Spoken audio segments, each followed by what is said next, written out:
Hello, friends. Thank you for joining me for another bonus episode in the series in which I'm sharing our family's experiences in the last year of our daughter Hannah's life, which spanned from February 2008 through February 2009. My desire is to process through the events of those 12 months with a perspective that 16 years has brought, and to point people to hope in Jesus along the way. I'm grateful you've joined me. This is bonus episode number 61, Bloodwork. April 15, 2008. At this time, we were driving to Little Rock every day for Hannah's radiation appointments, but Mondays were also our clinic days at Arkansas Children's Hospital. We would generally try to schedule our clinic appointments for early afternoon and then head over to Carti for her radiation treatment. The clinic visits were pretty simple: blood pressure, weight, brief physical exam, and blood draw.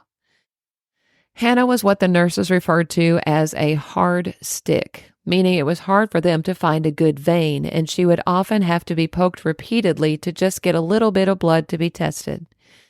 In fact, sometimes her nurse would give up and call another nurse over to try. Hannah never got upset or uptight about it. She was always incredibly patient with them. If Brad was there with us, he would have to step out of the room. He couldn't even watch the process. There was one nurse who could almost always get her blood on the first stick, and we loved it when she was working.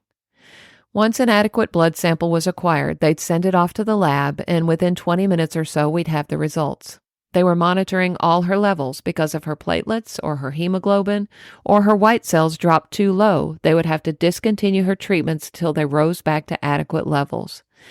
As you can see from my email 16 years ago today, Hannah's counts were still hanging in there at this point, but the treatments were beginning to take a toll. Hannah had her weekly blood draw done yesterday at Children's Hospital, and thankfully only one stick was needed this time. The nurse called today with the results. All of her counts are still really good. As a matter of fact, the nurse said that Hannah was just sailing through all of this.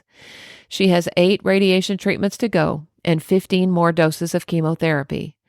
Her hair is continuing to thin somewhat, but she's able to fix it so that it's really not noticeable to anyone but herself. It appears that the biggest issue she'll be facing over the next week and a half of radiation is fatigue.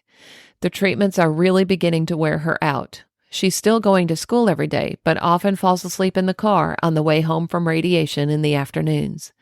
Please pray that she'll have the energy to continue going to school and keep up with her homework. Your prayers, emails, cards, and phone calls continue to lift us up and carry us through. We are so thankful for you, our dear friends and family. God has really used you to bless our family and to remind us that God is good all the time. Jill and Brad.